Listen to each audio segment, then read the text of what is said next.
Hi all, ഇന്ന് നമ്മൾ പഠിക്കാൻ പോകുന്നത് മലയാളത്തിലെ കൂട്ടക്ഷരമായ ടായാണ്. കൂട്ടക്ഷരങ്ങൾ എളുപ്പത്തിൽ മനസ്സിലാക്കി മലയാളം വായിക്കാൻ നമുക്ക് പഠിച്ചാലോ?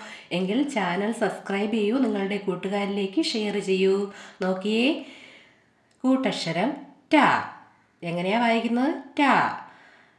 ടാ എങ്ങനെയാണ് ഉണ്ടാകുന്നത്? റ് പ്ലസ് റാ ആണ് ടാ ആയി മാറുന്നത്. റ് പ്ലസ് റാ. ഓക്കെ, എങ്കിൽ നോക്കിയേ, ടാ എങ്ങനെയാണ് എഴുതുന്നത്?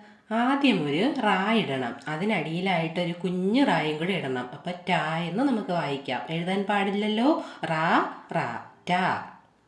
ടാ വരുന്ന വാക്കുകൾ നോക്കിയാലോ? നോക്കാം. നെറ്റി, മുറ്റം, അറ്റം, കൊറ്റി.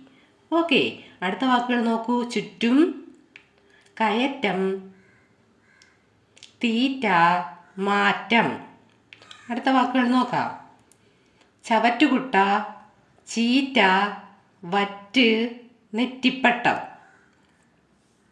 അടുത്ത് നോക്കിയേ. ചാറ്റൽ, തെറ്റ്, കുറ്റം, കറ്റ. അടുത്ത വാക്കുകൾ നോക്കാം. ബക്കറ്റ്, കാരറ്റ്, ചുറ്റളവ്, ചുറ്റിക, കുറ്റിക്കാട്, പെറ്റില, ചിറ്റപ്പൻ, ഈറ്റ. മറ്റന്നാൾ, പറ്റിച്ചു, തെറ്റ്, ഇറ്റിച്ചു. കൂടുതൽ വീഡിയോയ്ക്കായി ചാനൽ സബ്സ്ക്രൈബ് ചെയ്യൂ. Thank you.